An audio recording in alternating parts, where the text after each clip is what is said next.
capítulo número 50, el verso 24. Génesis 50, 24. Dice así la poderosa palabra, en el nombre del Padre, del Hijo, del Espíritu Santo. Amén, amén. Dice, y José dijo a sus hermanos: yo voy a morir, mas Dios ciertamente os visitará y os hará subir de esta tierra a la tierra que juró a Abraham, a Isaac y a Jacob. E hizo jurar a José a los hijos de Israel, diciendo: Dios ciertamente os visitará y hallaréis llevar de aquí mis huesos.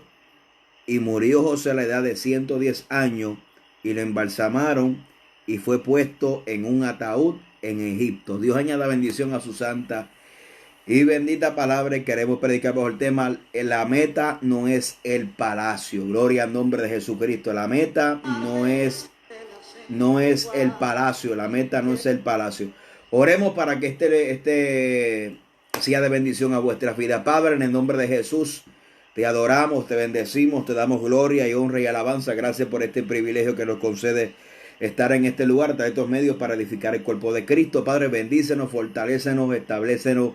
Padre, ministra a todo aquel que va a estar en contacto con este video, que tú puedas edificarlos, consolarlos, exhortarlos, instruirlos en la palabra, en el nombre de Jesús. Amén y amén. Escuche bien, queremos predicar el tema, la meta no es el palacio. Muy interesante cómo se desarrolla la historia de José. Y quiero comenzando diciendo que José era el primogénito de Raquel, el penúltimo hijo de Jacob. Gloria al nombre del Señor. Y dice la Biblia que se desarrolla la historia. Este joven le dieron una túnica de colores, por la cual también, porque lo había tenido su padre en la vejez, sus hermanos le tenían envidia, le tenían celo. Usted estudia el desarrollo de la historia de José y usted va a ver cómo ese sentimiento de envidia va creciendo hasta que logran conspirar, logran pensar, matar, asesinarlo. Pero, aleluya, la Biblia dice que Rubén, gloria al nombre del Señor, y Judá intercede por él para que no lo maten. Es muy interesante, hermano, como Dios, cuando tiene propósito con uno. Obviamente José había tenido unos sueños, el cual todos sabemos que era acerca del propósito de Dios para su vida.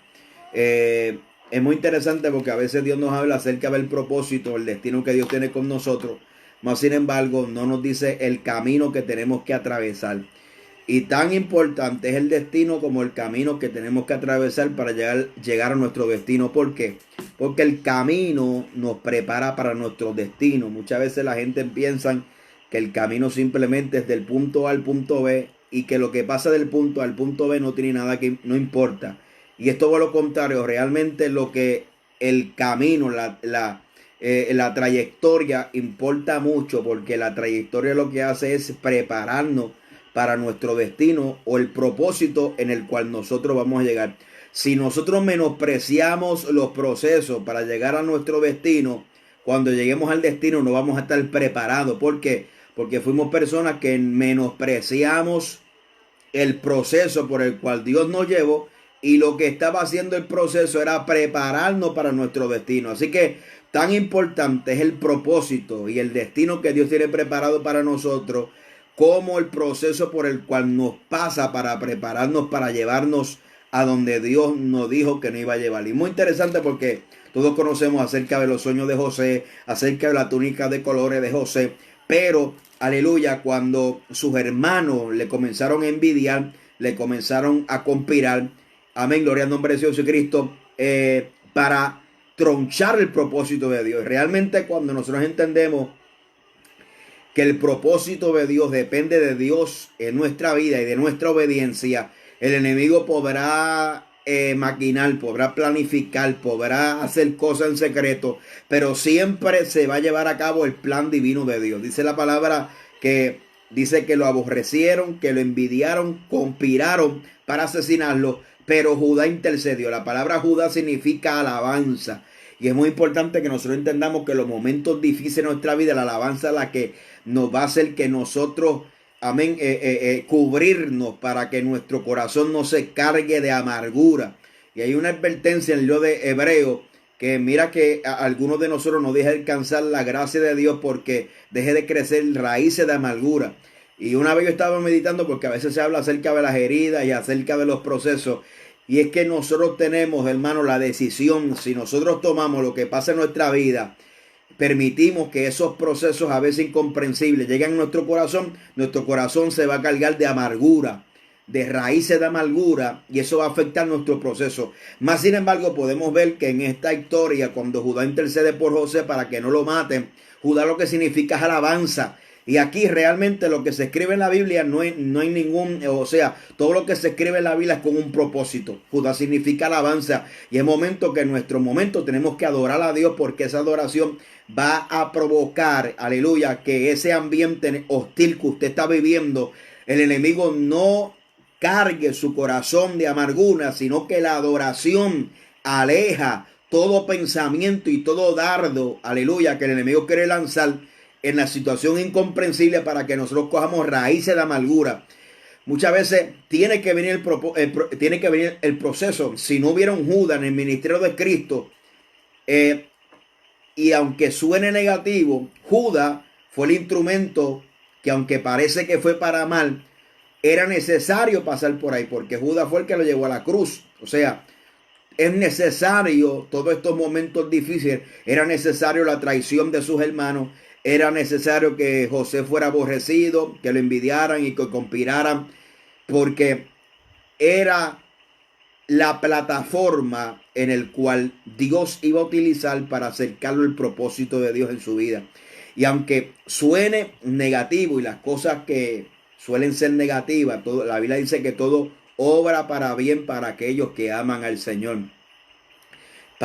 Dice la Biblia que todo obra para bien para aquellos que aman al Señor. Si nosotros amamos a Dios, todo lo que pase a nuestro alrededor servirá como una plataforma para acercarlo al propósito de Dios. Ahora, si no hay amor de Dios en nuestro corazón, ¿y qué significa amar a Dios? Significa que amemos a Dios por lo que es Él, no por lo que Dios nos pueda dar. Yo debo amar a Dios por lo que es Dios, no por lo que Dios me pueda dar. Cuando usted ama a Dios sobre todas las cosas, no importa que esté en la abundancia o que esté en la escasez, todo obrará para bien para aquellos que aman a Dios. ¿Por qué? Porque su amor no se limita a un producto de lo que Dios me puede dar, y usted entiende que lo más grande que Dios le dio es la salvación de su alma, ¿ve? Entonces, como usted entiende que lo más grande es la salvación de su alma, y que el enemigo persigue eso para arrancar a Dios de su corazón, usted va a entender que todo lo que pasa a nuestro alrededor, amén, todo lo que pasa a nuestro alrededor, el enemigo no está detrás de nuestra nevera, el enemigo no está detrás de nuestra finanza, el enemigo no está detrás de nuestro carro ni de nuestro automóvil. El enemigo está, simplemente esos son daños colaterales para atacar el centro que se llama tu salvación. Ahora, cuando tú entiendes que todas esas cosas que son necesarias, pero no son imprescindibles, porque son cosas que vienen y van, y su mirada está puesta y centrada en Jesucristo, usted siempre va a tener motivo en el corazón por el cual adorar y glorificar a Dios, porque te pueden quitar todo, las finanzas vienen y van, hay cosas que vienen y van en la vida, pero lo más esencial de tu vida es tu salvación. Cuando estudiamos la vida de Job, usted sabe la prueba, todos conocemos la prueba de Job, todas las pruebas que vinieron a su vida, aleluya. El enemigo lo que estaba a traer a las cualidades que dice el inicio del libro. Job era un varón perfecto, recto, temeroso y apartado del mal. El enemigo no estaba detrás de los camellos, ni detrás de los hijos de Job. El enemigo estaba probando, o Dios permitió que fuera probado, porque Jehová decía que ese hombre, amén, amaba a Dios sobre todas las cosas, que no había otro como él. Mas sin embargo su testimonio fue puesta en tela de juicio, porque el enemigo dijo, ¿acaso Job teme a Dios de balde? O sea, que Satanás creía que el producto de la fidelidad de Job era el producto de la bendición que Dios le había dado. Y muchas veces de esto se trata este mensaje, porque nosotros tenemos que entender y mirar mucho más allá, que Dios no simplemente es el medio por el cual yo consigo lo que quiero, sino que Dios es todo lo que yo quiero. Dios es todo lo que yo quiero. Dios es el centro de mi corazón. Dios debe ser el centro de mi adoración. Dios debe ser el centro de la motivación por lo cual yo busco a Dios. No debe ser las cosas que Él me pueda dar, aleluya, porque lo que viene o lo que va Hay cosas que vienen y van, pero más sin embargo Dios permanece para siempre, ¿ve? Entonces, aquí vemos a José, un hombre que Dios le había hablado a través de sueños, un hombre que tenía propósito de Dios, más sin embargo, no le dijo cómo él iba a llegar a ese propósito de Dios. Quizá Dios te ha hablado acerca del propósito de Dios, mas sin embargo Dios no necesariamente te tiene que explicar cómo es que usted va a llegar. Simplemente van a ocurrir sucesos en nuestra vida que parecen negativos y que a veces el enemigo lanza y que Dios permite que lance cosas negativas, porque todo obra para bien para aquellos que aman al Señor. El enemigo lanzó eso negativo para paralizarte en el camino, mas Dios conoce tu corazón, que eso que parece negativo, Dios lo utiliza como una plataforma para acercarte al propósito de Dios.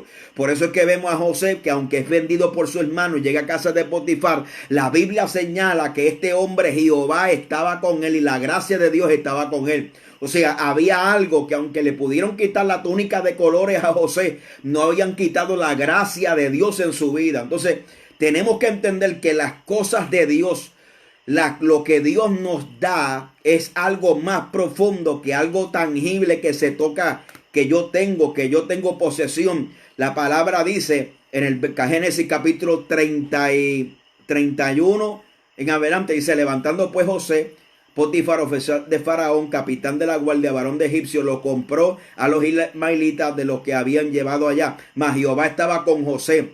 Fue varón próspero y estaba en la casa de su amo el egipcio. Y vio su amo que Jehová estaba con él, y todo lo que él hacía, Jehová lo hacía prosperar en sus manos. Así halló José gracia en sus ojos y le servía y le hizo mayordomo de su casa y entregó su poder a todo lo que tenía. Mire qué interesante, porque aunque José fue vendido por sus hermanos, le quitaron la túnica, mas sin embargo no pudieron quitar la gracia de Dios y no pudieron quitar que Jehová estaba con él. O sea, los hombres te pueden traicionar, los hombres te pueden criticar, la gente te podrán parar de frente, pero si usted ama a Dios, Jehová nunca te abandonará. Y es interesante que aunque José no estaba en su casa y estaba en Egipto, aún allá Dios lo acompañaba. ¿Por qué? Porque el respaldo de Dios y la gracia de Dios no depende del medio ambiente donde usted se mueve, depende de su relación con el Señor. Si yo me mantengo atado a la relación con el Señor, donde quiera que yo vaya, Dios va a estar conmigo. ¿Ve? El enemigo Dios no se sujeta al medio ambiente, porque tenemos que entender, hermano, y ese es el problema, que muchas veces Dios depende de las circunstancias externas, pero la realidad es que la presencia de Dios depende de lo que pasa en nuestro interior. Si Dios está en mi interior, no importa lo que pase en mi exterior, en mi medio ambiente, porque Juan dice, primera de Juan, que mayor es el que está en mí que el que está en el mundo. ¿Y qué es lo que ha vencido al mundo? Nuestra fe. Y cuando andamos en fe, y cuando vivimos, aleluya, agradando a Dios, lo que está en nosotros es más grande que lo que está en el mundo. O sea, lo que está dentro de la iglesia es más grande que esta pandemia que está pasando, más grande que el distanciamiento social, más grande que los pensamientos que te acusan, la depresión, los pensamientos de desánimo, los pensamientos de derrota, los pensamientos de fracaso, los pensamientos de abandono. Tenemos que entender que más grande es el que está en nosotros que el que está en el mundo. Nosotros vivimos, hermano, gloria al nombre de Jesucristo, apegado en la presencia de Dios. Y si estamos en la presencia de Dios, Dios está con nosotros. Aún José, cuando fue vendido por sus hermanos, le quitaron la túnica de colores, estaba en Egipto y allá Jehová estaba con él. Jehová estaba con él y la gente vio, y eso es gracia de Dios. Entonces, ¿qué significa la palabra prosperar en el contexto de la Biblia? Significa ayuda en tu camino. Eso es lo que significa la palabra prosperidad, porque hay una falsa prosperidad, pero ciertamente la Biblia dice que yo deseo que seas prosperado así como prospera tu alma. Hay una prosperidad bíblica que es una prosperidad que se manifiesta primero por dentro y luego se manifiesta por fuera. Es imposible una prosperidad externa sin haber una prosperidad interna. Por eso que la Biblia dice que la bendición de Jehová es la que enriquece y no añade tristeza con ella. La verdadera bendición es la que no añade tristeza. Si a lo que tú le llamas bendición provocó que te alejaras de Dios, no es bendición. ¿Usted me entiende? Si lo que usted le llama que se llama bendición provoca que lo aleje de Dios, no es bendición, porque la bendición de Jehová es la que enriquece y no añade tristeza con ella.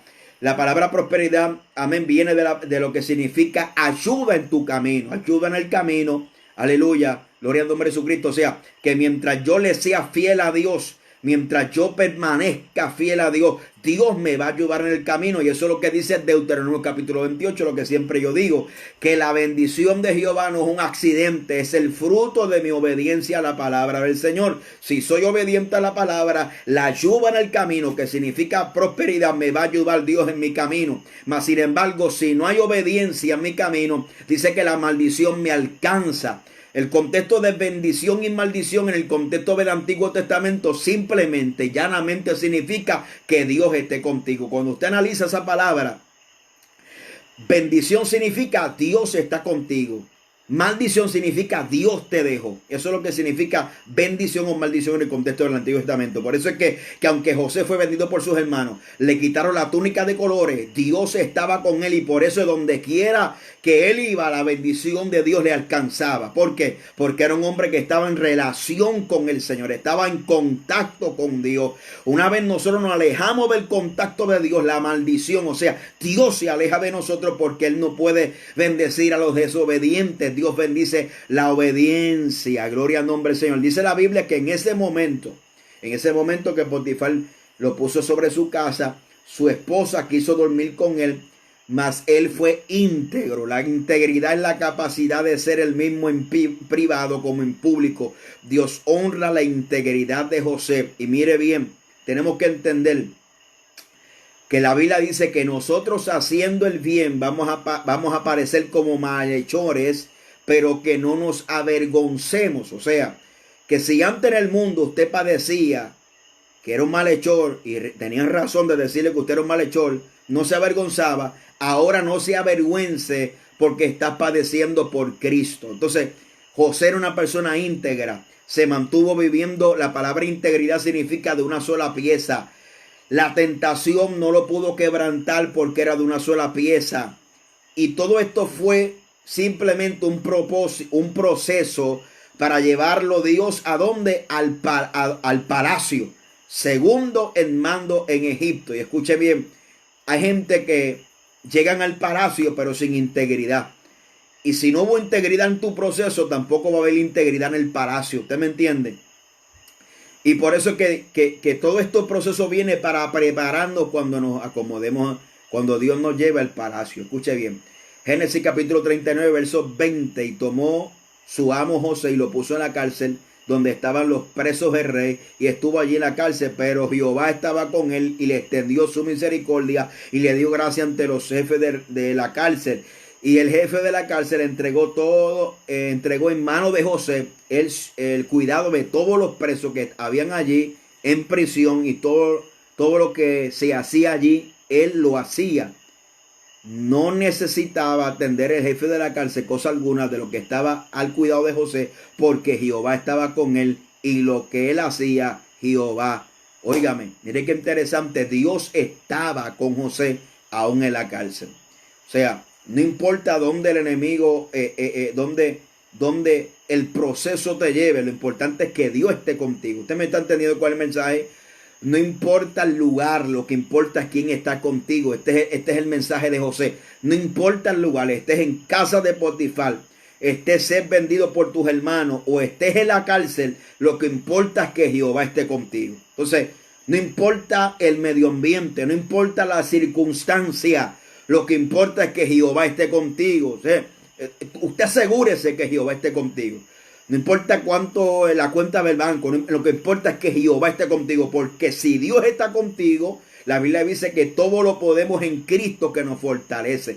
Aleluya. Mire, Dios estaba con José en la cárcel. Dios estaba con José en la casa de Potifar. Dios estaba con José allá en la cisterna cuando lo tiraron por sus hermanos, lo vendieron. Y aunque le quitaron la túnica de colores, Dios estaba con él. Asegúrate que Jehová esté contigo como poderoso gigante.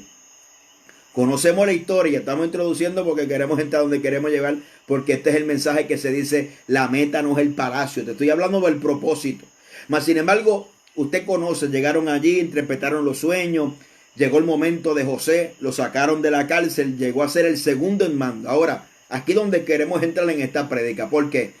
Porque aunque él tenía un propósito de Dios para llevarlo al palacio, ¿y por qué lo llevaron al palacio?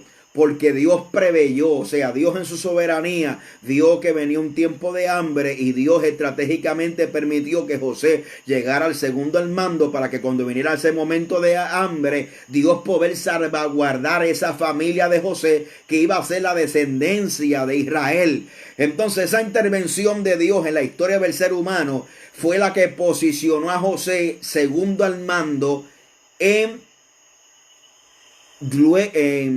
Egipto, allá después del faraón.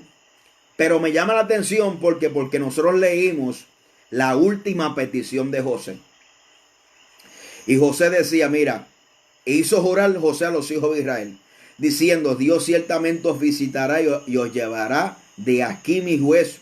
Y murió José a la edad de 110 años y lo embalsamaron y fue puesto un ataúd en egipcio. Mire, me llama la atención porque aunque José llegó a ser el segundo en mando en Egipto y salvaguardó su vida, la vida de toda su familia, la descendencia de Israel, y aquí donde surge la historia del éxodo, que se había multiplicado, nació otro faraón que no conocía al Dios de los egipcios y lo volvieron esclavos. Usted conoce la historia, Dios le había prometido que la nación de Israel estuvieran 400 años en cautiverio, entonces Dios los visita 430 años más tarde, pero José estaba consciente de la visitación de Dios. José, entonces, ¿qué significa visitar? La Biblia dice, cuando yo me muera, le dijo José, ustedes van a sacar los huesos míos de aquí, ustedes no los van a dejar en Egipto, ustedes van a sacar mis huesos de aquí y los van a introducir a la tierra que Jehová juró a sus padres. Me llama la atención porque hoy en día simplemente nosotros hablamos del proceso, pero no vamos un poquito más allá. O sea, yo puedo llegar a mi destino, yo puedo llegar a donde Dios dijo que yo voy a llegar. Pero aún llegando donde Dios dijo que yo voy a llegar, existe algo que el apóstol Pablo decía, que es el llamamiento supremo. Y ese llamamiento supremo, el cual Pablo dice en Filipenses que todo lo había tenido por basura para ganar a Cristo, y que él estaba luchando para alcanzar el llamamiento supremo, es el llamamiento que todos nosotros tenemos. Independientemente cuál sea tu ministerio, independientemente cuál sea el propósito de Dios en tu vida, todos tenemos un llamamiento supremo en Cristo que se llama la salvación y se llama el cielo. Lamentablemente en este día se predica mucho del propósito, se predica mucho de lo que Dios tiene con nosotros, mas sin embargo no ponemos énfasis a lo que Dios tiene al propósito eterno de Dios en nuestra vida. Dios quiere que nosotros nos salvemos. La Biblia dice en el libro de Mateo capítulo 6 o el 7, si no me equivoco, en el Sermón del Monte, cuando Cristo dice, amén, nunca los conocía, apartado de mí, hacedores de maldad. Muchos dirán aquel día, nos echamos fuera en tu nombre, profetizamos, hicimos milagros, etcétera, etcétera. Mas Jehová le dijo, apartado de mí, hacedores de maldad. Son gente que se concentraron en su propósito, mas no se concentraron en el llamamiento supremo de Dios en Cristo Jesús. Entonces, la Biblia dice que Él los va a visitar. José estaba consciente de un tiempo de visitación. La palabra visitar en el contexto del hebreo significa encontrar, enumerar, visitar, preocuparse, cuidar, buscar, castigar. Viene un momento donde la Biblia dice que Dios va a levantar a su iglesia, pero también habla del momento del castigo de Dios, de la ira de Dios. Entonces José no estaba solamente pendiente del propósito de Dios para su vida, sino que estaba también enfocado en la promesa eterna de Dios para su pueblo. Hay un arrebatamiento, son tiempos finales. Entonces es interesante que nosotros hemos puesto el propósito de Dios por acá y las cosas eternas por acá. Simplemente ahora utilizamos al Dios como una plataforma. Ahora se va a caer el mensaje, como una plataforma para alcanzar los propósitos o las ambiciones personales que tenemos.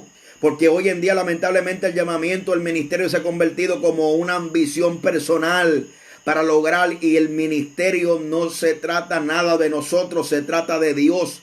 de lo que Dios puede hacer. Mas sin embargo, que aunque yo llegue al propósito de Dios, yo tengo que cuidar algo más grande, que el propósito de Dios se llama mi salvación. La salvación de mi alma, que hay que cuidarla con temor y con temblor. Alabado sea el nombre de Cristo. Y aunque José llegó al palacio, José estaba consciente del día de la visitación de Dios.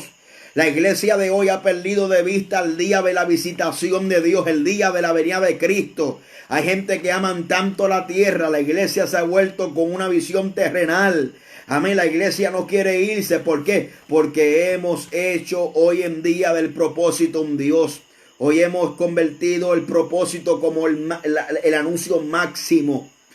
Es así tanto que la gente ni siquiera conocen el abecedario de las doctrinas fundamentales de la iglesia y ya le estamos profetizando ministerio, ya le están profetizando pastorado, ya le están profetizando evangelismo cuando ni siquiera se conocen el abecedario de la Biblia.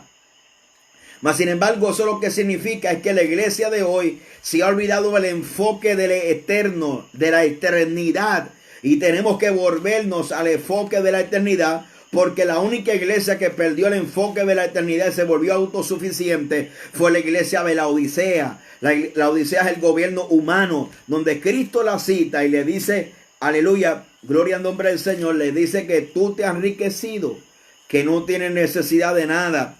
Era tibia, era una iglesia que decía que se había enriquecido, ninguna cosa tiene necesidad. Y Cristo le dijo, tú eres una desventurada, miserable, pobre, ciega y desnuda. Se dañó el mensaje, alabado sea Dios. Entonces, escúcheme bien, porque hay una iglesia autosuficiente que se siente orgullosa de la posición que ha escalado, se siente orgullosa de la riqueza, de los templos, de todas las facilidades que ha adquirido. Mas sin embargo, Cristo le dice que es una desventurada. Y cuando nosotros vamos a la bienaventuranza, disculpen, en Mateo capítulo 5, aleluya, la bienaventuranza es el estado. Feliz es cuando estés en este estado, porque te espera esto. La Biblia dice, bienaventurados los que lloran, porque ellos recibirán consolación. Lo que significa es bienaventurados, felices son los que están llorando, porque van a recibir consolación, ¿me entiendes? Y cuando la iglesia ya es una desventurada, ya es una iglesia que no llora, es una iglesia que no es pobre en espíritu, es una iglesia que no es perseguida, es una iglesia que se siente que el mundo la ha aceptado y esa es su plataforma. Mas sin embargo, Cristo reprende a esta iglesia porque es una iglesia desventurada. Miserable significa digna de compasión y es el antónimo de lo que dice Lucas capítulo 21, 34, 36, cuando dice la Biblia, orar en todo tiempo para ser tenido por digno de escapar de las cosas que vendrán y de estar de pie delante del Hijo del Hombre. O sea, miserable es el antónimo de dignidad.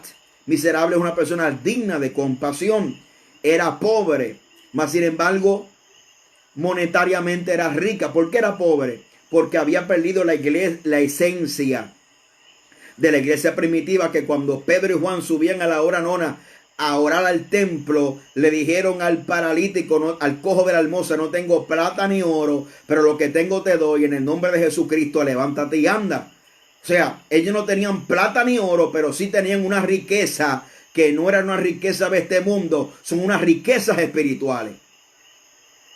La Biblia dice que esta iglesia era ciega, era incapaz de poder discernir las cosas del espíritu y estaba desnuda. Estaba sin cobertura espiritual. ¿Por qué estaba sin cobertura espiritual? Porque era una iglesia autosuficiente. Me gusta la palabra del apóstol Pablo cuando dice en Filipenses, hermano, yo mismo no pretendo haberlo ya alcanzado todo, pero una cosa hago, me extiendo a lo que está delante. Me extiendo a lo que está delante. Si alguien podía darse con piedras en el pecho del éxito ministerial, era el apóstol Pablo. Mas sin embargo, no lo hizo así, porque él sabía que el éxito y que la meta no era el palacio, sino que el cielo. La meta no es el ministerio, la meta no es alcanzar posiciones, la meta no es alcanzar riquezas terrenales, la meta no es aquello, la meta es el cielo. Por eso es que yo le titulé este mensaje, la meta no es el palacio.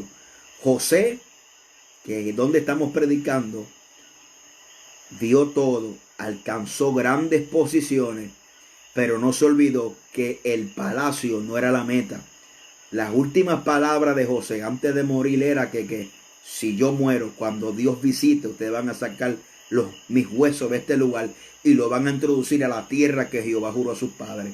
Eso es lo mismo que dice el apóstol Pablo cuando dice que los muertos en Cristo resucitarán primero. Luego nosotros los que quedaremos seremos transformados en un abrir y cerrar de ojos. La meta no es el palacio, la meta es el cielo. La iglesia en este último tiempo, debido a la invasión de tantos falsos ministros y tantos falsos profetas, la atención de la iglesia y el enfoque de la iglesia se ha vuelto terrenal y hemos perdido el enfoque celestial. Ya no anhelamos que Cristo venga, y como no anhelamos que Cristo venga, muchos están cambiando el mensaje, porque ahora para muchos la iglesia pasará por la gran tribulación. Mentira del diablo.